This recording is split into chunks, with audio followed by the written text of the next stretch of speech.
Waste Bengal की politics पर बात करते वक्त हमें एक्सट्रीम ओपिनियंस मिलते हैं। या तो कोई ब्लाइंडली सपोर्ट करता है या तो कोई ब्लाइंडली क्रिटिसिज्म करता है। और आज हम इस वीडियो में ये दोनों नहीं करेंगे। इस वीडियो में हम टीएमसी गवर्नमेंट के वेलफेयर स्कीम्स को इग्नोर नहीं बल्कि समझने की कोशिश करेंगे कि इससे समाज में पश्चिम बंगाल में इम्पैक्ट क्या पड़ा है और ये कैसे पश्चिम बंगाल के लिए बेहतर साबित हो सकती है। देखिए, टीएमसी गवर्नमेंट के स्कीम जैसे कि स्वास्थ्य साथी, कन्याश्री, लक्ष्मीर भंडार, स्टूडेंट क्रेडिट कार्ड, इससे बंगाल की लाखों घरों को इमीडिएट सपोर्ट मिला है, इसमें कोई डाउट नहीं है। लेकिन सिर्फ क्या स्कीम्स का होना, गवर्नमेंट का स्कीम्स देना एक सोसाइटी को स्टेबल बना सकता है, इकोनॉमी को ग्रो कर सकता है, बंगाल को वो फ्यूचर दे सकता है जिससे बंगाल के युवाओं को बाहर ना जाना पड़े।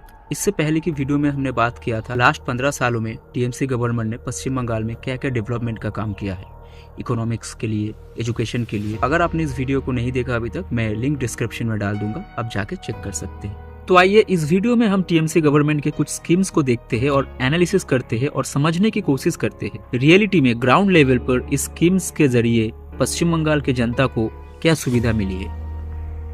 सबसे पहले हम बात करेंगे कन्याश्री की। कन्याश्री टीएमसी गवर्नमेंट का सबसे जानी मानी स्कीम्स में से एक है।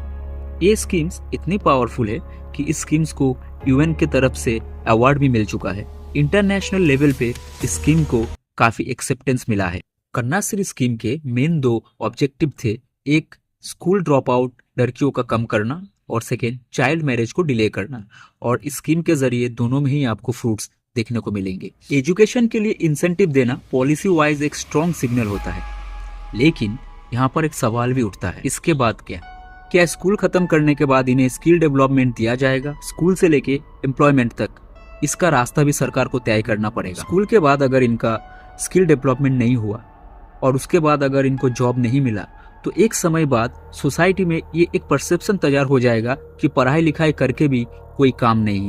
ऑटोमेटिकली तब जाके एक स्टेट का लिटरेसी रेट भी ड्रॉप होगा, जो कि उस स्टेट का आने वाले फ्यूचर के लिए काफी डेंजरस साबित हो सकता है। और इसीलिए गाइस, आज बहुत युवा पश्चिम बंगाल छोड़ के बाहर बेंगलोर, पुणे, हैदराबाद, गुड़गांव, इन सारे बड़े शहरों पे मूव हो रहा है। इसके लिए हमने एक फुल वीडियो बना के रखा है, अगर आपने अभी तक नहीं देखा तो आप जाके देख सकते हैं। नेक्स्ट हम बात करेंगे पश्चिम बंगाल सरकार की और एक स्कीम, जो कि है लक्ष्मीर भंडार। लक्ष्मीर भंडार वेस्ट बंगाल सरकार की एक फ्लैगशिप स्कीम है, जिससे कि पश्चिम बंगाल के हर वुमेन को, जिनकी उम्र 25 से लेकर 60 ईयर्स तक की होती है, उन्हें 1000-1200 रुपया करके हर महीने मिलते हैं। अगर वो महिलाएं SC/ST है तो उन्हें 1200 रुपया, और अगर अदर्स होते हैं तो उन्हें 1000 रुपीज़ का हेल्प डायरेक्ट कैश ट्रांसफर मिलता है।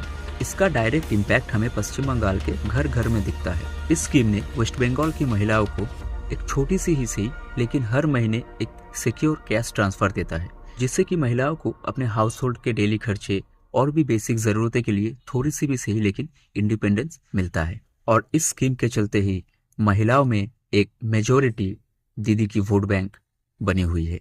Cash transfer short term pressure को कम करता है, इसमें कोई डिबेट नहीं। लेकिन सवाल यहाँ पर यह है, is this the best solution that cash transfers to the poor? जिनकी इनकम कम है उन्हें थोड़ा सा कैश सपोर्ट दे दो, क्या इससे इकोनॉमी आगे बढ़ेगी? लॉन्ग टर्म पर्सपेक्टिव से अगर इसको देखें, कैश सपोर्ट और इनकम जनरेशन में फर्क होता है, क्योंकि जब सपोर्ट रेगुलर हो और इनकम ना बढ़े तो डिपेंडेंसी का रिस्क भी होता है। मदद जरूरी है, ऑफकोर्स जरूरी है, बट मदद से इकोनॉमी नहीं चलती, मदद से ग्रोथ नहीं होती। नेक्स्ट जो स्कीम के बारे में हम बात करेंगे वो है स्वास्थ्य साथी। स्वास्थ्य साथी आज पश्चिम बंगाल के हेल्थ केयर आइडेंटिटी का एक इम्पोर्टेंट हिस्सा बन चुका है। कैशलेस ट्रीटमेंट का कंसेप्ट कई परिवारों के लिए रियल रिलीफ लेकर आया है।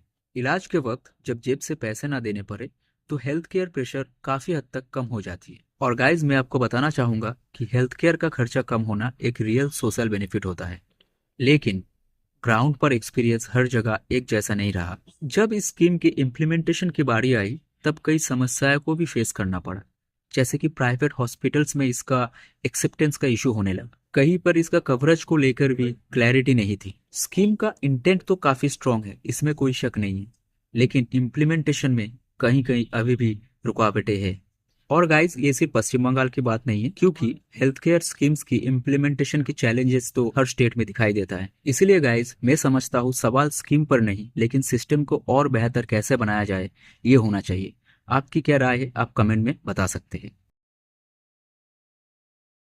नेक्स्ट हम बात कर सकते हैं स्टूडेंट क्रेडिट कार्ड स्कीम की, क्योंकि ये एक काफ़ी फ्यूचर ओरिएंटेड स्कीम है। स्टूडेंट्स को फाइनेंशियल एक्सेस देना एक काफ़ी प्रोग्रेसिव थॉट है, लेकिन यहाँ पर एक साइकोलॉजिकल फैक्टर भी आता है। लोन तब तक एक अपॉर्चुनिटी है जब तक उनके पास जॉब की पाइपलाइन क्लियर हो। अगर उन्हें जॉब की क्लैरिटी ना हो और जॉब ना मिले, तब वही लोन अपॉर्चुनिटी की जगह पर प्रेशर बन सकता है। क्योंकि यूथ्स को जॉब देने के मामले में पश्चिम बंगाल बहुत अच्छा नहीं कर रहा है, इसीलिए ये टॉपिक एक डिबेटेड है। हमने इसको डिटेल्स में अपने पिछले वीडियो में समझा है, लिंक डिस्क्रिप्शन में है, आप जाके चेक कर सकते हैं। हमारा सवाल ये नहीं है कि स्कीम्स अच्छी है या बुरी, हमारा सवाल ये है कि क्या ये लॉन्ग टर्म डेवलपमेंट के लिए काफ़ी है, क्या ये पश्चिम बंगाल को आगे बढ़ाने के लिए काफ़ी है। हमें ये बात समझनी होगी कि अगर स्कीम्स स्ट्रांग हो लेकिन इंडस्ट्री वीक रहे और गवर्नमेंट की तरफ से सपोर्ट भी दिया जा रहा है लेकिन प्राइवेट इन्वेस्टमेंट नहीं आ रहे, तो प्रेशर हर साल बढ़ता रहेगा।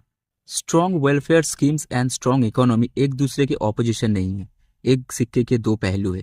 इन्हें साथ साथ चलना पड़ेगा, तभी एक स्टेट आगे बढ़ सकता है। इस वीडियो का मकसद किसी भी पार्टी को सपोर्ट करना या फिर क्रिटिसिज्म करना नहीं था, सिर्फ आपको एक सोचने का फ्रेमवर्क देना